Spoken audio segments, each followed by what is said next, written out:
Welcome everybody to today's webinar, which is brought to you by the International Code of Conduct Association and the Voluntary Principles Initiative. The title of the discussion today is Contracting Private Security Companies, Risks and Responsibilities in a Rapidly Changing Market. I'm Chris Galvin.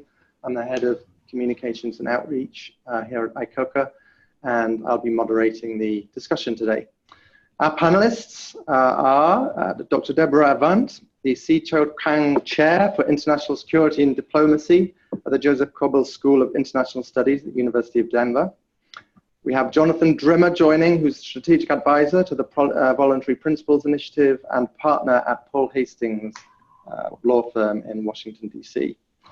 We also have Jonathan Merrimug, Operations Manager with Ekasawan Security Express Services in Kenya, and Nick Rowe, who's also in Kenya, Project Manager Security Services, Tullow Oil at Garda KK Security.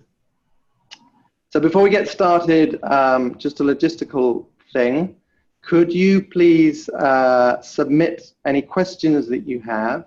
And we would like you to submit questions using the Q&A module that you'll see at the bottom of the Zoom panel. If you cannot use the chat, that will help me considerably, so thank you. So, as the title suggests, the focus of the discussion today is on the role of clients of private security companies. It's clients who really drive the private security market. So together with the VPIs, the discussion today will hopefully shine a light on the role of clients play and better understand the relationship between clients and private security providers. Certainly the risks and responsibilities we want to cover, but also we hope to shed some light on potential opportunities as well. So with no further ado, I am going to turn over to Jonathan Drimmer in DC. Jonathan, I'd like you to kick off the discussion really by providing your perspective as a lawyer who's worked in the extractive sector for firms who've contracted security companies in complex environments, and now as an advisor to the VPIs. If you could tell us about what you consider to be the kind of current best practices, as well as the risks, responsibilities, and the duty of care that clients have, and what you think the key challenges clients face in the private security marketplace. That would be great. Sure. Thank you, Chris, and thank you for organizing this and for having me on. And I extend gratitude on behalf of myself as well as the VPI. As you mentioned, my own background, I was the Deputy General Counsel and Chief Compliance Officer at Barrick Gold, which was a VP's participant. I had several tours of duty on the VP's Board of Director and Steering Committee, and now in private practice and affiliated with the Secretariat. And so I have very much seen the issues from the legal perspective as well as from the client perspective, and frankly from an industry perspective. When we start thinking about the relevant best practices and risks and challenges, I think the best place to start is probably with what happens when things go wrong. What are the kinds of problems that companies face when things go wrong? And they tend to fall into a few different categories. There are legal challenges, there are reputational challenges, there are operational challenges.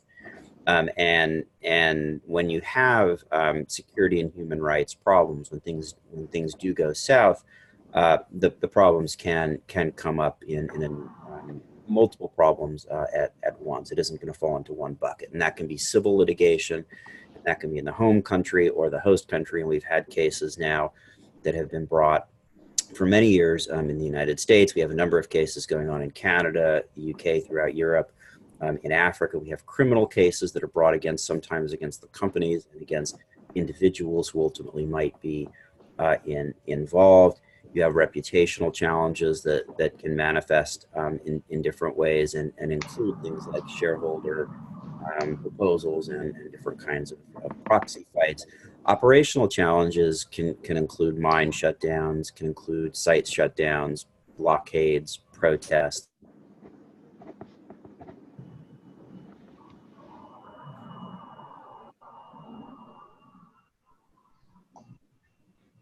We seem to have lost Jonathan briefly.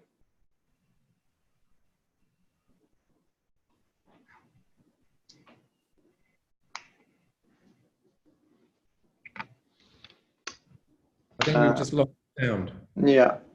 Perhaps.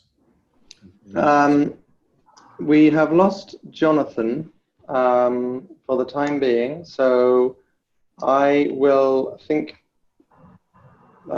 He's back. He's back. Okay, sorry about that. That's the pleasure of the internet. No, I was saying, you know, what we're seeing now is that when companies go to bid on new projects, sometimes their pasts will come back to haunt them as they're looking to extend and expand their businesses. So what are some of the best practices to avoid these kinds of problems? Well, sophisticated companies are putting into place management systems, security and human rights management systems that will start with risk assessments. They'll include training, both classroom and field-related training. There's an auditing and monitoring process that goes on, and the VPs has tools for a number of these. There's a very good training module, training tool, a very good auditing tool that exists for the VPs, grievance mechanisms to identify problems and have stakeholders be able to identify problems. With private security companies, there's going to be assessments, there's going to be reference checks, there's going to be vetting, there are going to be clear contracts that set out the various terms and conditions.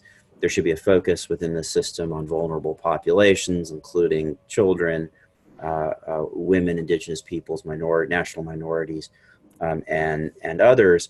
And as we think about how some of the difficulties with, and I'll focus on two challenges with these management systems and the various approaches that companies do put into place and what they ultimately expect of private security companies. Number one has to do, and I know that we'll hear a good bit more about this, about local private security companies and local security personnel and some of the challenges that exist between local personnel and local companies versus the international companies.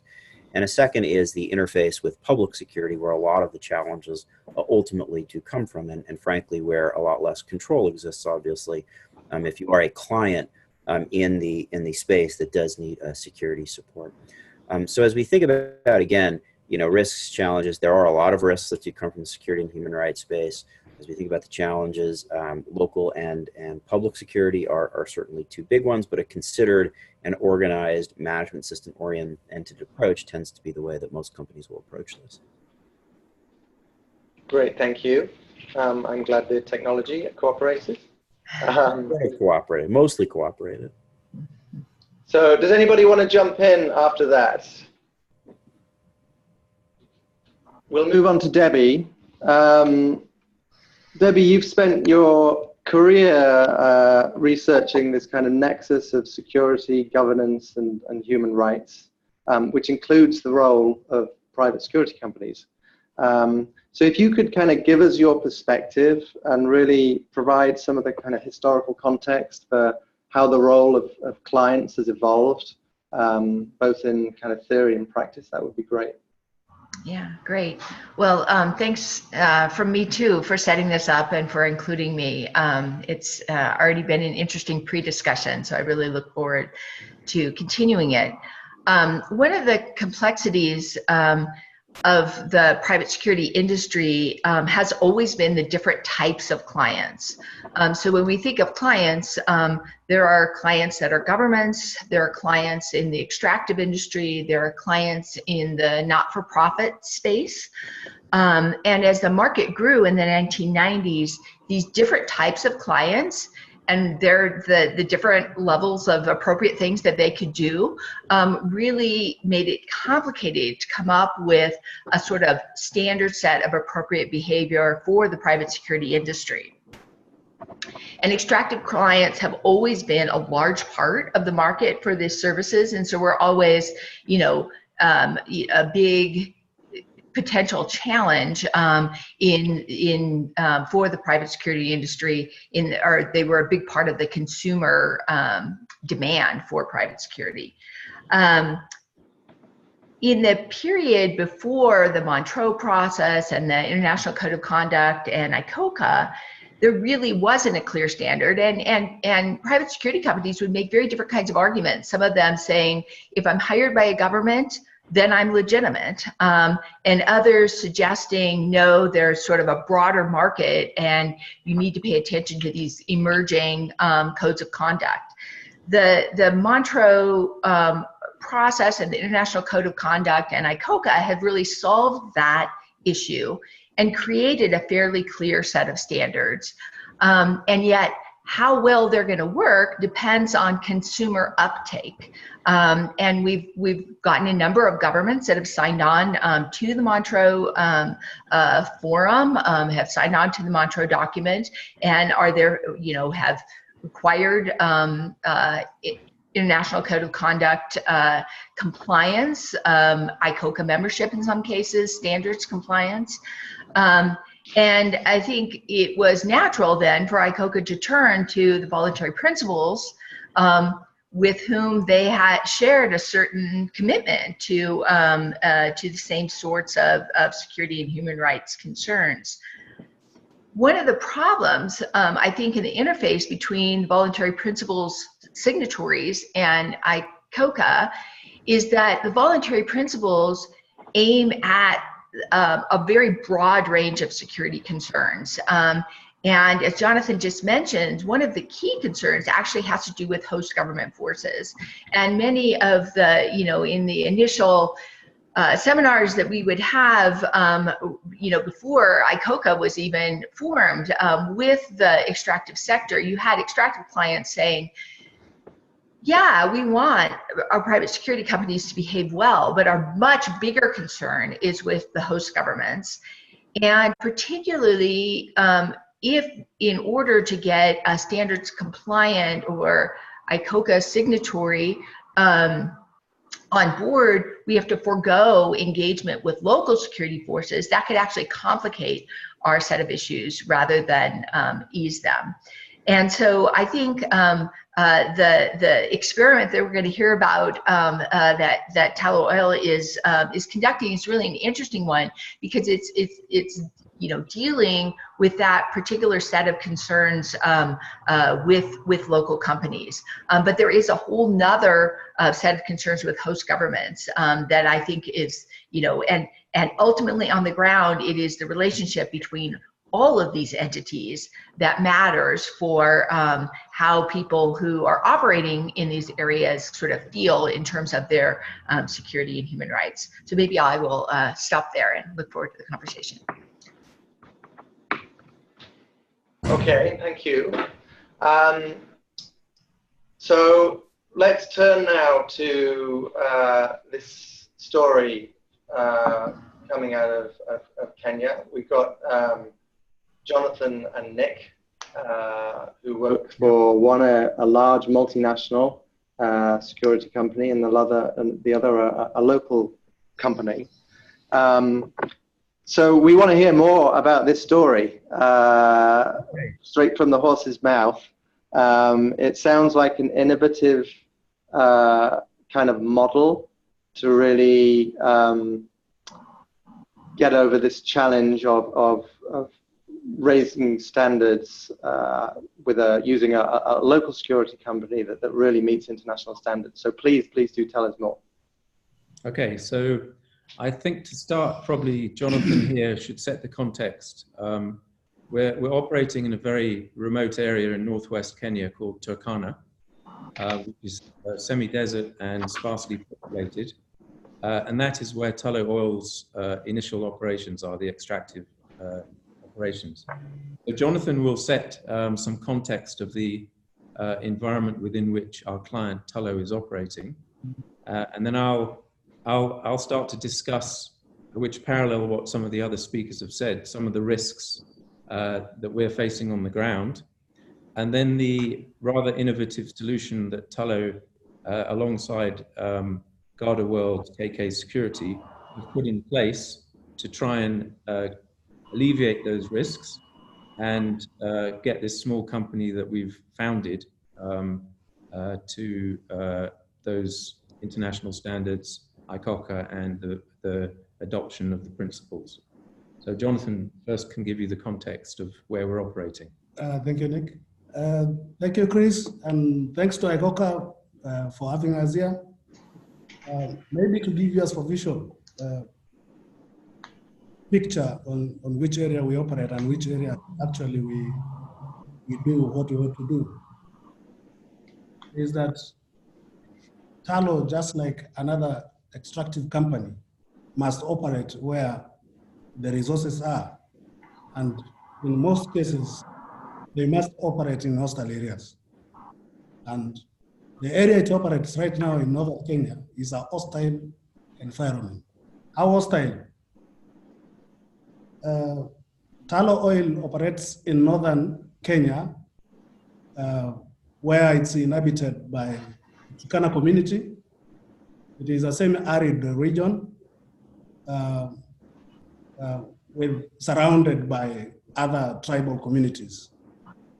And it is a volatile region in terms of weather and in terms of warring communities within the area that Tallow operates. One of the biggest issues in that area is cattle rustling. All the communities that surround the Turkana community possess massive illegal firearms. And in so doing, within the cattle rustling, Tallow comes in between in the process. And so that shows the volatility of the area that Tallow operates in. And maybe to give you another picture is that this region has been neglected by the central government for quite a period of time. And so the community is digital, and the presence of Tallow actually gives them other ideas on that, okay, now the oil has been found in a region, everybody is rushing in, and so they give them this idea that we should protect this particular resource. And so in the process, there is that conflict that actually rushes that Tallow bonds. Then it escalates the conflict between Tallow and the Turkana community. And several conflicts have arisen since they started their operations in 2011. And most of them has been closure of the camps, blockades, storming of the camps. And so those conflicts are actually what informed Tallow, and I think Nick will express when the conflict started, how we started mitigating that conflict, and how we have managed in this particular approach to deliver as a private security provider the best international practices. Yeah. Or they may not be the best because we are not there. We're not there yet. We're trying. So that sets the context. So these are tribalists. They don't own land, they own cattle, and they roam around the countryside chasing rain where it's available, which, as we've said, when the rains fail is when the conflict happens, because cattle start dying and the various tribes, the Pokot, the Turkana, the Samburu, go on raids to steal cattle from the other tribes. And it creates every year, especially during the dry season, a lot of conflict. And as Jonathan said, there's an unaccounted number of illegal arms that these pastoralists use and have. So Tallow have got sometimes caught in between this. And the expectation from the population when they found out that there's a pot of oil, gold to them, and quite a large reserve, their expectations were set very high in terms of income, opportunities, jobs, contracts with Tallow. And obviously an extractive like this takes years and years to develop the operation before profits start coming in. And as Debbie said as well, there is obviously, which we don't see because we're on the ground, there's a kind of ping pong that has gone on between the county government in Turkana and the central government in terms of how much of the profit is going to be shared between the central government, the other counties, and Tallow. So that kind of environment for our client, Tullow, first and foremost, the biggest potential issue that we deal with on a daily basis is community conflict. And community conflict, not only between themselves, but with this entity called Tullow that is in there extracting oil. And as I said, the community have huge expectations that there'll be jobs for them, etc. They'll be able to contract various services to Tullow. And that leads to, Tullow have recognized something very important, which is you're going to have to engage locals, and they're going to have to get benefits. So Tullow have done some hearts and minds type investment, water holes, they've built schools, they've done those sort of things. But they've realized that the best people to protect them are people who come from the local community, who have the connections, who understand what the issues are. And so they in the early days, they decided, look, we have to try and build from scratch a local security company made up of personnel from the community. And these guys, in the most cases, have had no training at all. They don't know anything about security. So therein comes, oh gosh, we're going to bring in people. There are a couple of very basic security companies out there, but their expectation is that they're going to get low service delivery. And that can lead to reputational risk because mistakes will be made. If they use too much force, they don't know the rules in terms of applying, an escalated but controlled use of force, human rights, etc. So Tullow themselves came up with this innovative idea. They had worked with KK on two of their earlier contracts, and they decided, look, the best way to tackle these issues is to turn the poacher into the gamekeeper. So let's get the local community, let's build a local company. And they engaged Garda KK to be the mentor for that development, and taking them from nothing to training. So there's a head office, so the head office is populated by people like HR, finance, etc., who've been trained by KK.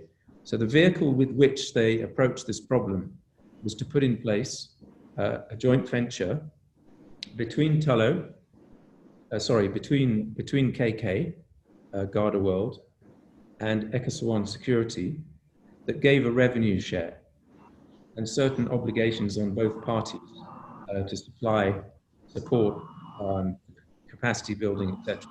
And I'm one of the people who was sent across to help develop the company, establish the basics, and then take them to, initially, our first step is to take this company to ISO 18788 standard. And what we found, started the project in April last year. What we found over this period is that, number one, the instances of security breaches, local community issues, etc., have reduced greatly. That's not just because Ecoswan is there and they're locals. That's a big part of it. The other part is that Tullow are very good at communicating. They've got communication centers in satellite towns, and they're very good about communicating what they're doing, when they're doing it, and giving information through the elders of the community back to the community, as well as doing these hearts and minds projects. So where we are now is we have, the company's only 200 strong.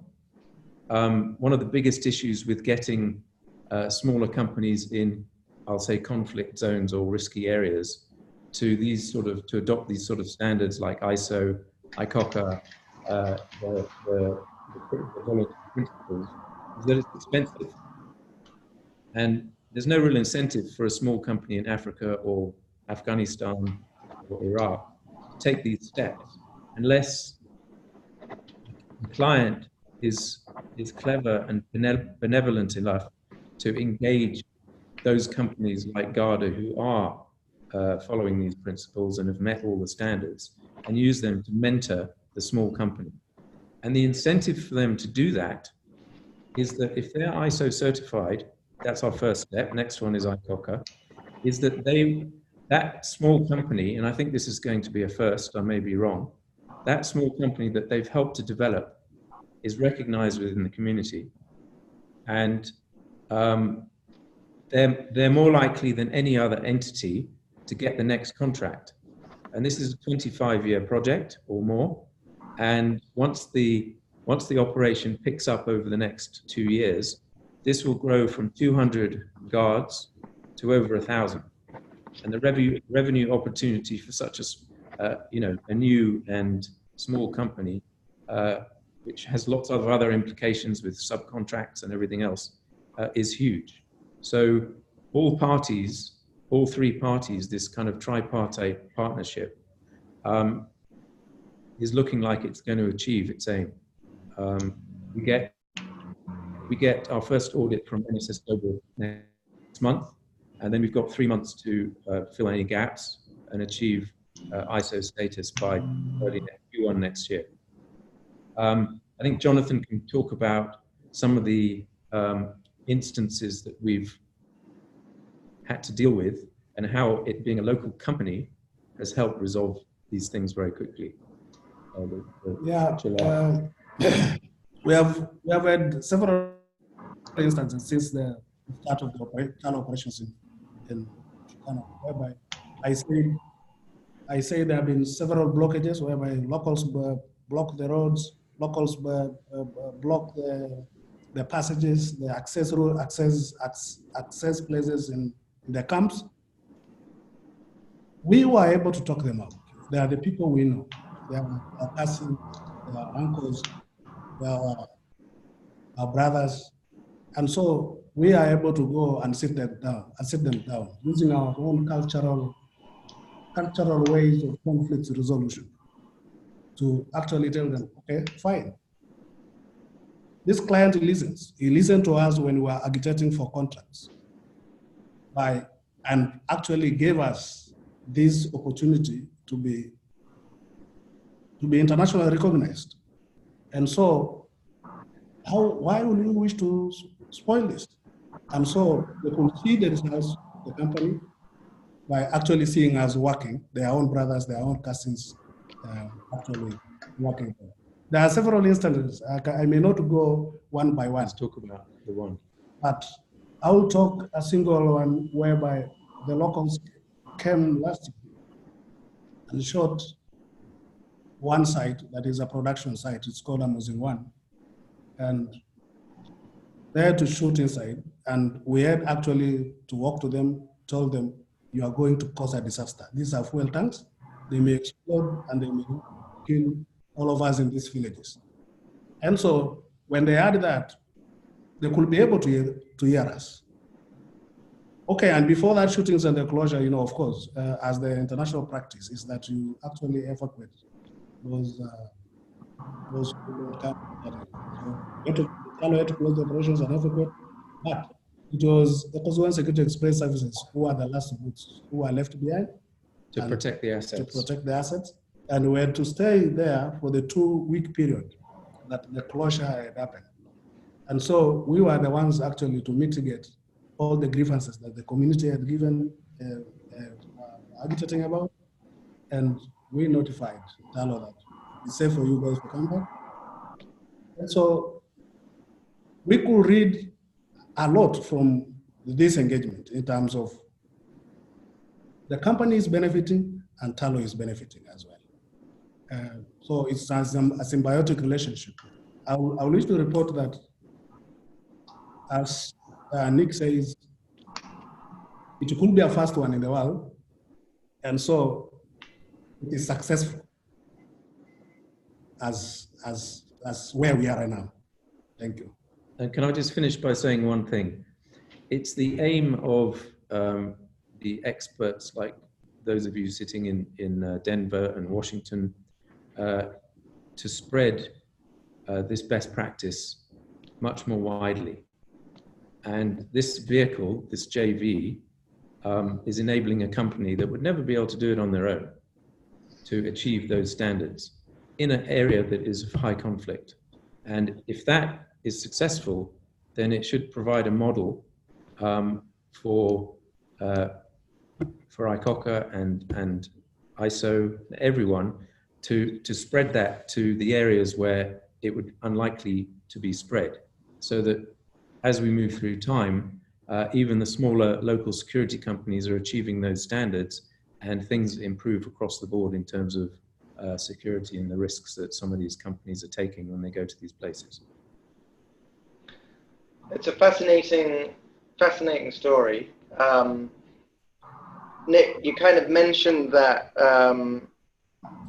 you need a benevolent client in a sense, but these clients, certainly in the corporate sector, I mean, they're businesses, they have to make a profit, right? And so yeah, it'd be interesting to hear from you, perhaps from Jonathan,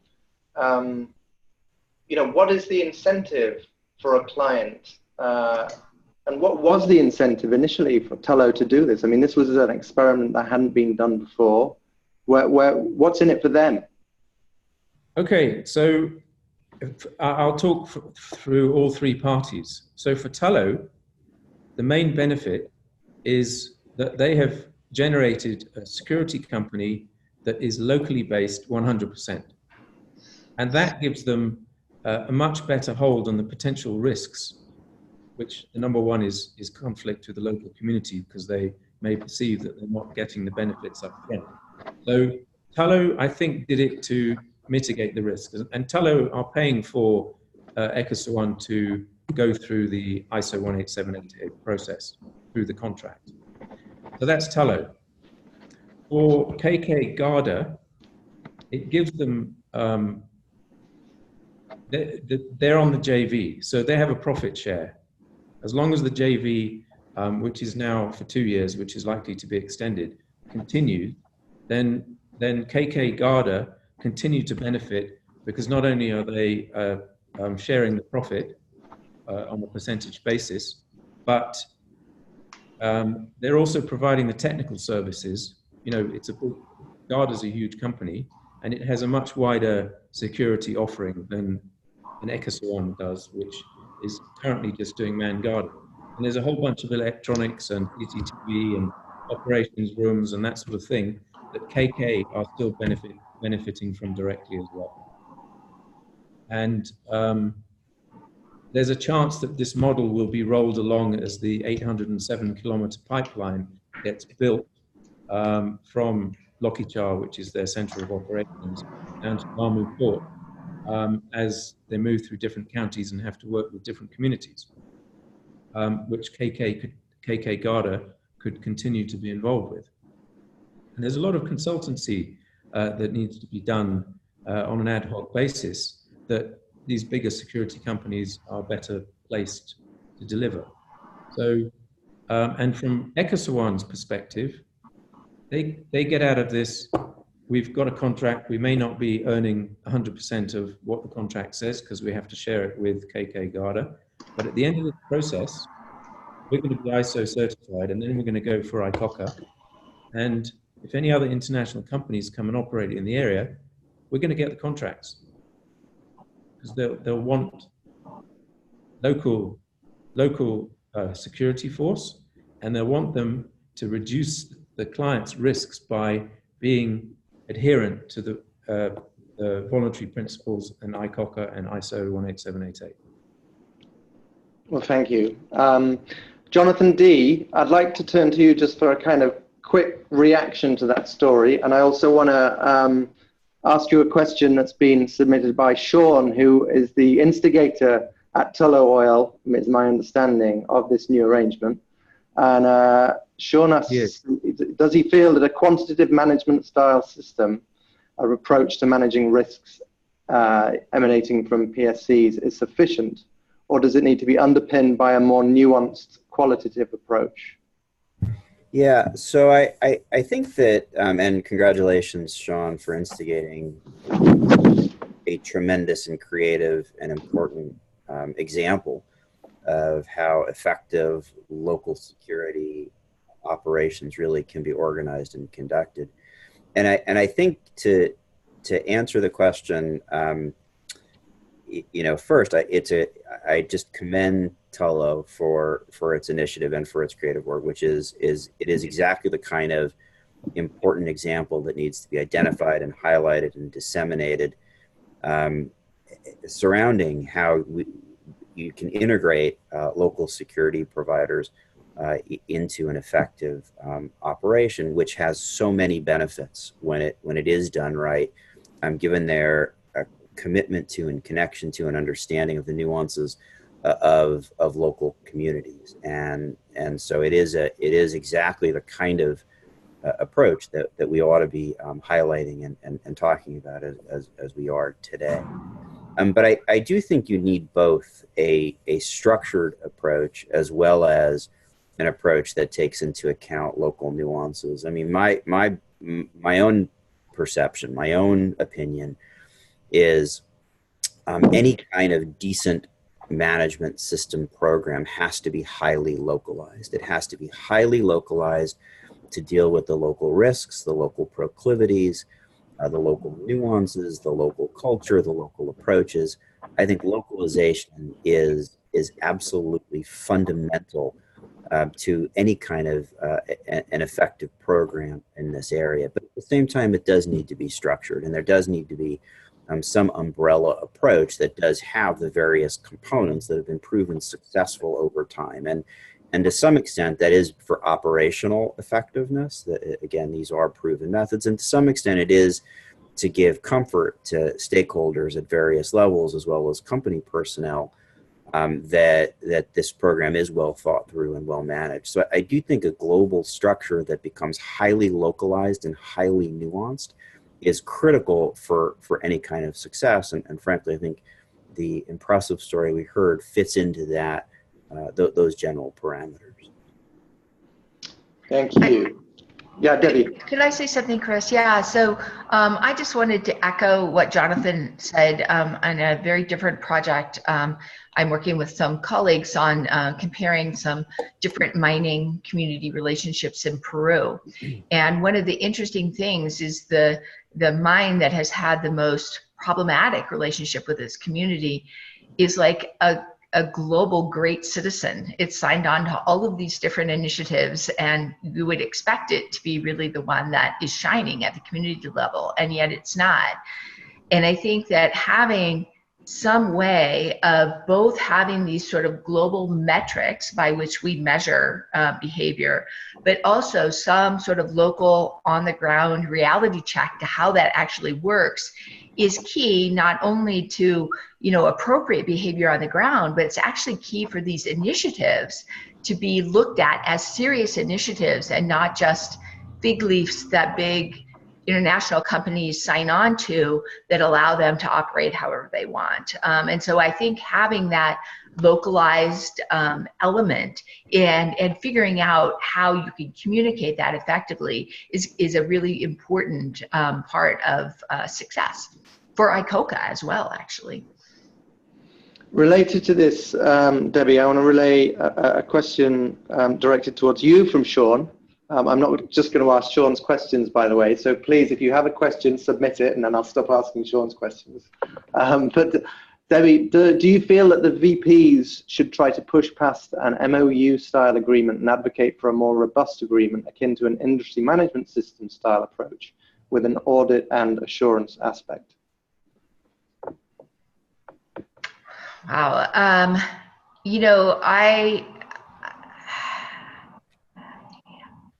That's a complicated question. My response to it is, sort of figuring out the way in which you sort of manage that sort of global auditing, monitoring mechanism with something that's locally robust is not, I'm not sure that anyone has figured out how to do that super effectively. And so my hesitancy, I think that would be a useful way to go. And yet it's a way that I think still has, there's still quite a lot to do before I would be confident in that kind of approach. So a bit of a weaselly answer, but I think part of it is just that we're still figuring this out. And I think kind of that local to global connection is the piece of it that that I'm not sure anyone has figured out all that well.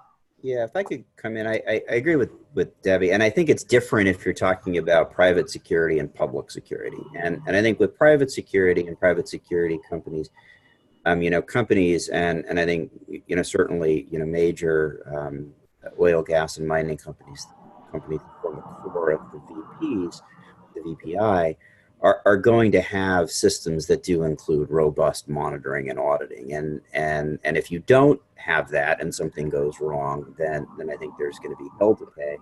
And I think it does provide a level of confidence that things are going right. The challenge is when you're dealing with government and the MOUs with government, where you have far less leverage than most people think when you are dealing with public security and their willingness to enter into MOUs, which typically relates to some level of company-led support.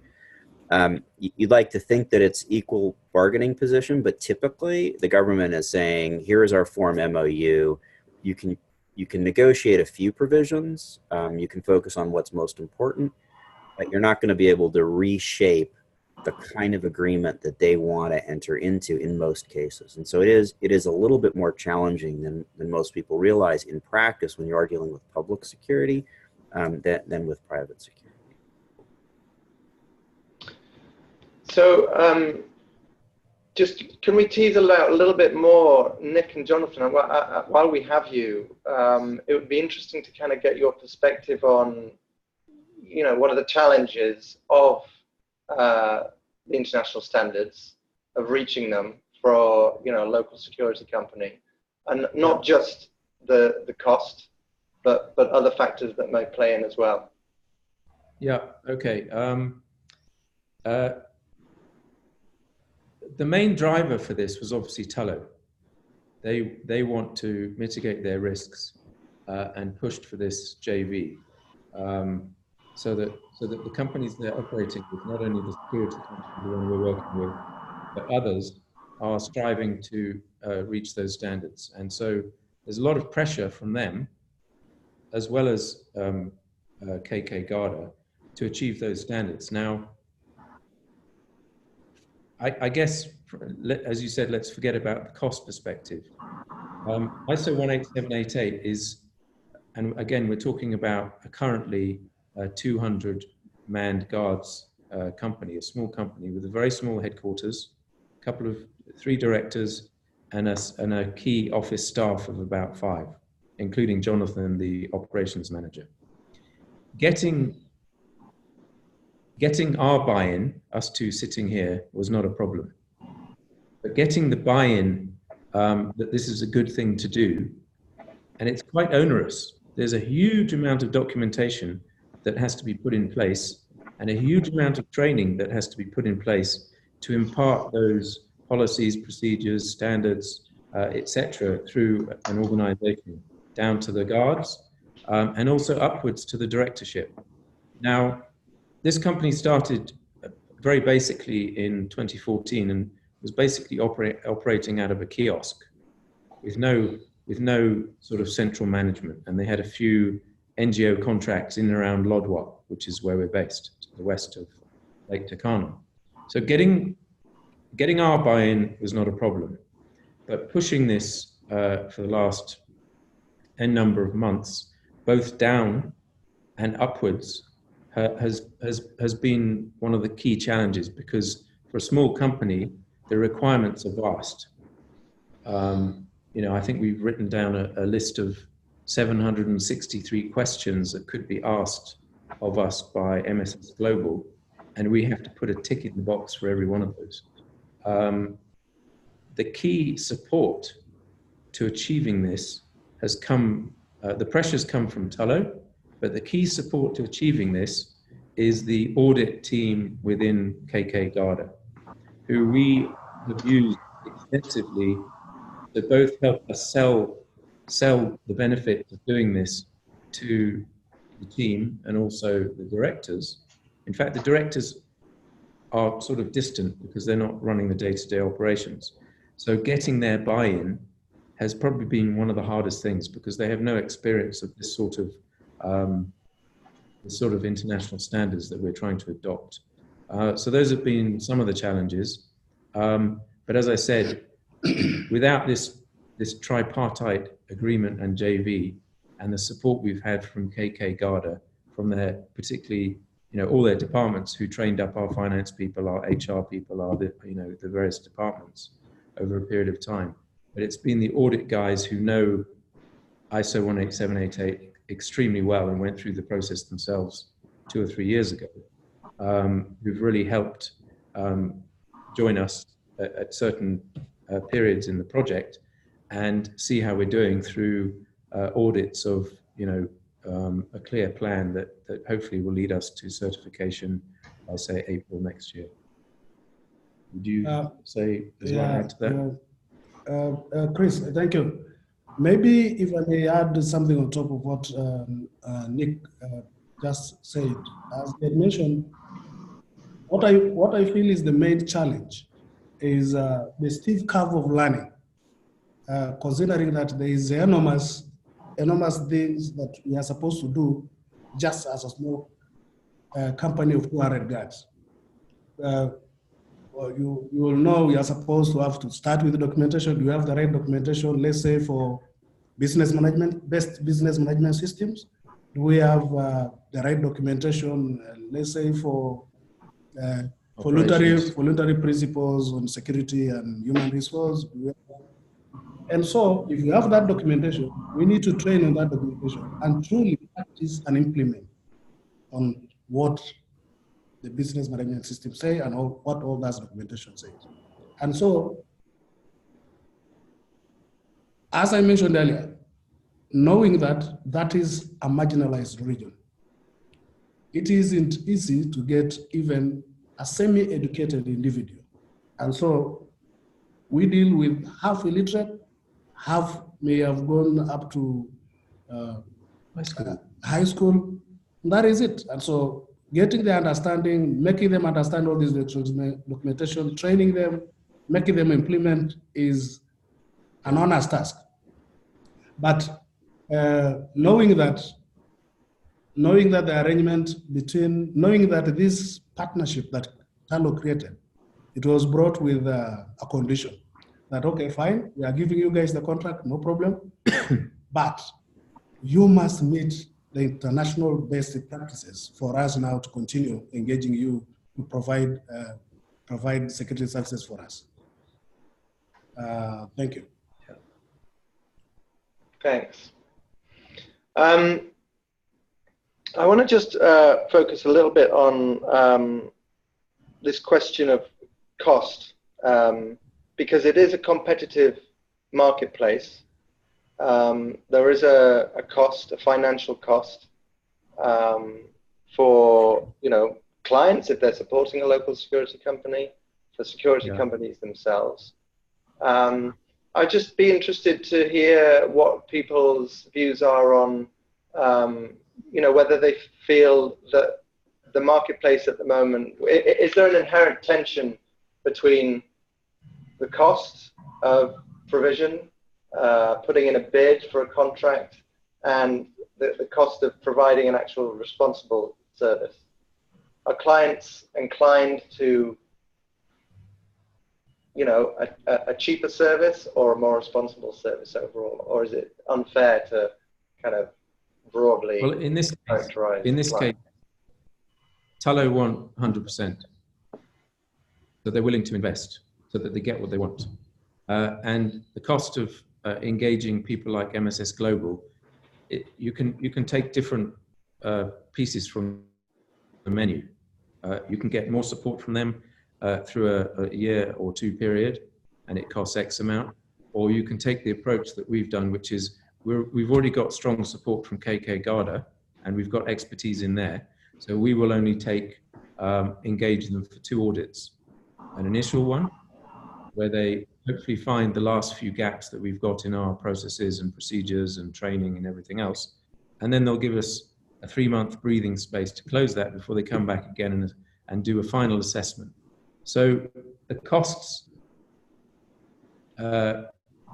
I think Tullow have realized that investing in this whole process can only benefit them in the long term. So I don't think cost, Ecoswan are not having to field the costs of anything. It's all being sponsored.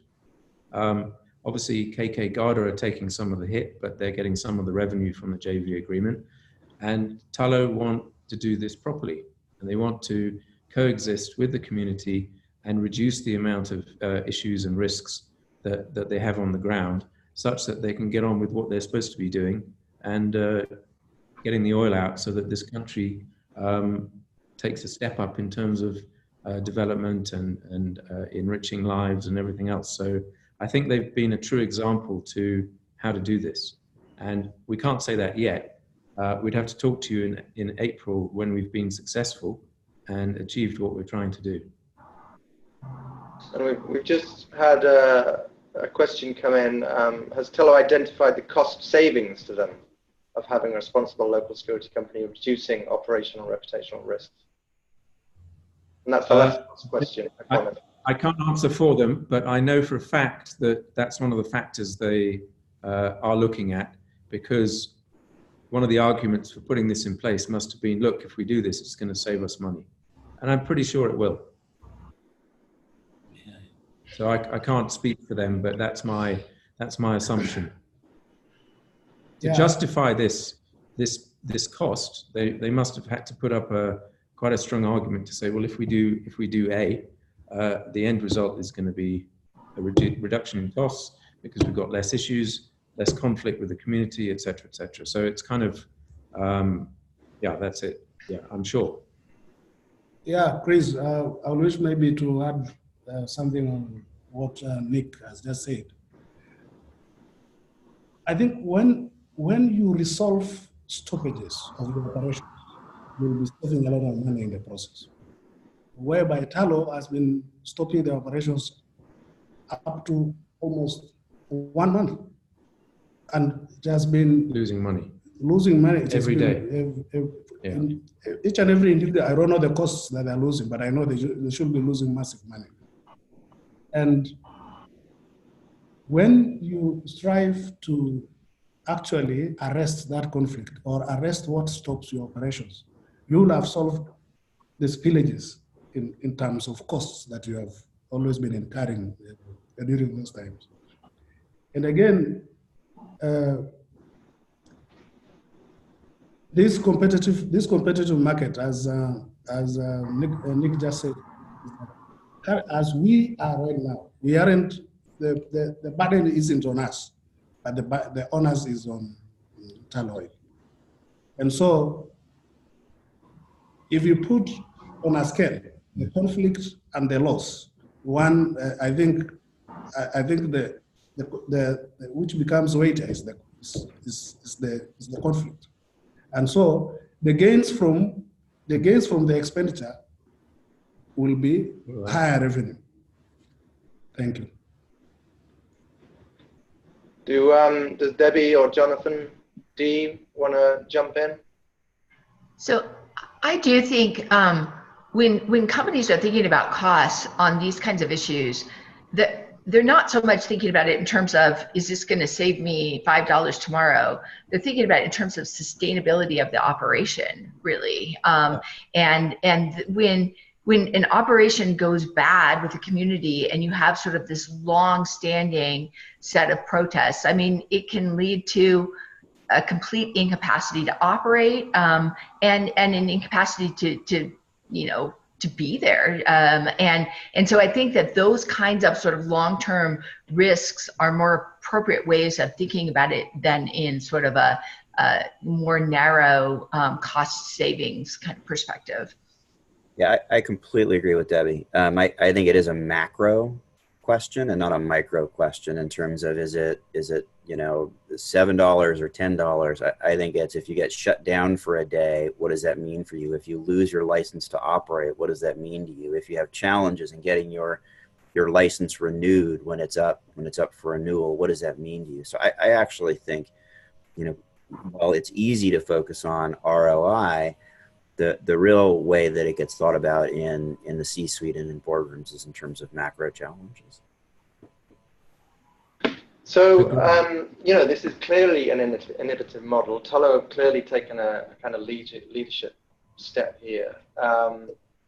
It would be interesting to kind of hear about, you know, other champions. I've got a question here about who are the other champions or the spoilers of kind of establishing these kinds of innovative models. Another question, which, you know, is maybe directed to me and perhaps to you as well, Jonathan, is how could the VPIs and ICOCA work together to promote these kinds of mentoring models more? Yeah, I think we certainly can. I mean, again, I think, you know, hearing the story like today is exactly, it is that kind of partnership and that kind of combination of skill sets that really is gonna drive towards some of the more intractable dilemmas that we see in the security and human rights space. And I think there's no question that, you know, combining expertise from ICOCA as well as the VPI will help to come up with more of these kinds of solutions to difficult problems. So I do think further collaboration and more in-depth collaboration would make a whole lot of sense. Yeah, and I mean, you know, this conversation is the start of that, we hope. There will, by the way, be more opportunities to learn more about this particular model, the Tullow example. So if you happen to be in Geneva on November 6th, Sean McMurtry from Tullow Oil will be part of a panel presenting with ICOCA and Civic as partners during the Geneva Peace Week. We're also going to be asking this question and carrying on this conversation about, you know, what is the role of clients and how can ICOCA be working more closely with clients at the upcoming ICOCA Annual General Assembly, which is on November 21st. If you have not registered, please do. We would love to see you there. I'd just like to kind of, you know, hear from each in turn very quickly because we're running out of time. Just any closing thoughts on, you know, what you've heard today and how we take things forward. Perhaps let's start in Kenya. Okay, so I just want to say thank you for including us on this. It's been very nice to be able to share this small story that could grow into a bigger story if this sort of approach is adopted to help smaller companies get to those standards. And yeah, thank you very much. Yes, Chris, I wish to say thank you. Thank you individually to ICOCA and the rest of the team for us to have had a very interactive session. It's actually a still. And Debbie, closing thoughts from you? Yeah, I think this is really an interesting model. I liked the question someone asked about other champions and other models. And, you know, the one thing that academics can do is help write cases and sort of look into these. And I would really look forward to working with ICOCA and maybe the VPIs as well in you know, sort of coming up with ways that we can document some of the work that's going on. Thank you. And Jonathan, you get the final word. Yeah, I mean, look, stories like this, like we heard today, are very inspiring. It is the reason a lot of us put our time and effort and attention into the security and human rights space is to try to identify these kinds of situations and where they can be duplicated, where they can lead to solving other types of challenges. So I certainly congratulate the folks at Tullow and want to thank you for putting this panel together. Well, thank you all, and thank you to everybody for joining, and we look forward to seeing you on the next one. Bye for now. Bye now. Thank you. Bye.